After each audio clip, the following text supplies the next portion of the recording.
Yes, I actually do think ISIS remains a threat.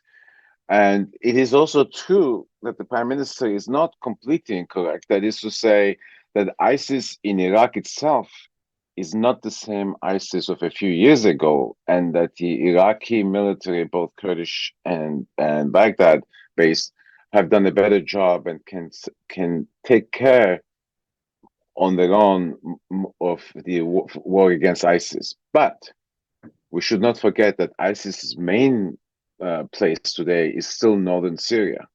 And it is the operation in northern Syria of the United States with the SDF, the Syrian Democratic Forces, that is critical.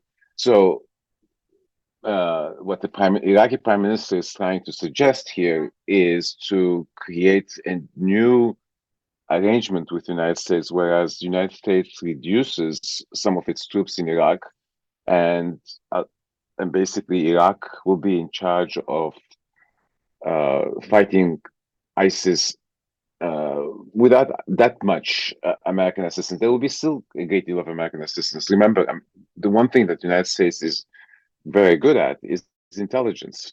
So the Iraqi military and no other military, I should say, not just the Iraqi military, have the capabilities that the Americans have when it comes to intelligence. However, what is very important for the Americans is that access to northern Syria through the Kurdistan region does not get hampered because that's where the ISIS threat is.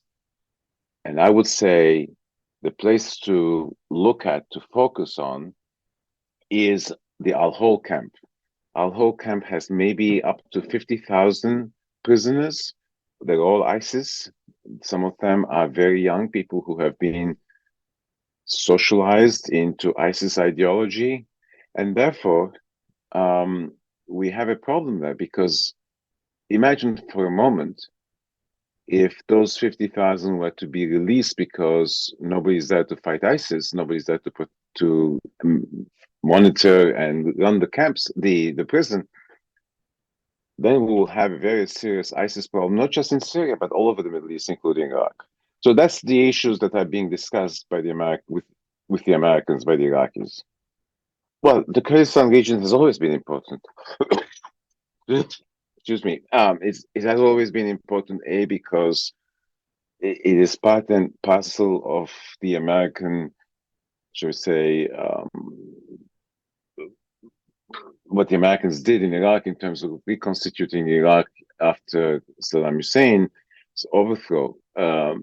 It remains also an important part of the Iraqi democratic system. Now, there are problems in Kurdistan, and there are very serious economic problems in Kurdistan. There are problems with corruption in Kurdistan, and those things have to be taken care of. And there is a very great deal of discomfort in the United States about what's going on in Kurdistan.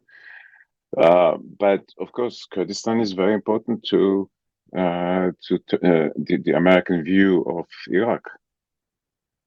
Well, look, I mean, think of it this way. I mean, from a global perspective or in a regional perspective, this is the one place in the region where the Kurds have a certain amount of autonomy, where the Kurds can run their own affairs, where the Kurdish language flourishes, where nobody's banning the language, nobody's banning anything Kurdish.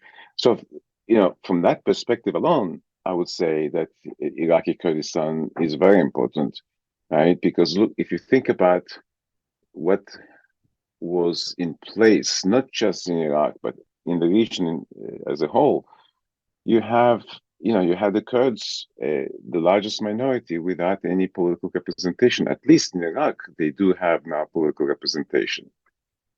That's a good question.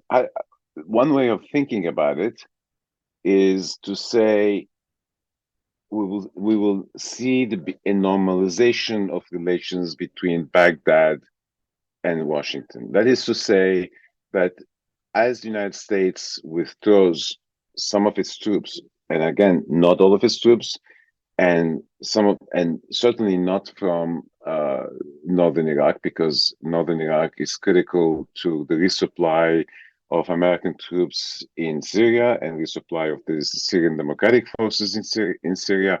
Therefore, that component, if you want, of the American forces, but it will at least provide Iraqis um, with the sense that the United States is not an overbearing, occupying power in Iraq, but it is the relationship between Iraq and the United States is becoming like the relationship between the United States and any other country in the world. That's what I mean by normalization. Well, I mean, look, I think Prime Minister Soudani has proven so far to be far more effective than many of his predecessors. He has weathered storms at home, but he has come out very well. And and I think he will be able to. And of course, we never know about these things. There are always uncertainties and surprises, etc.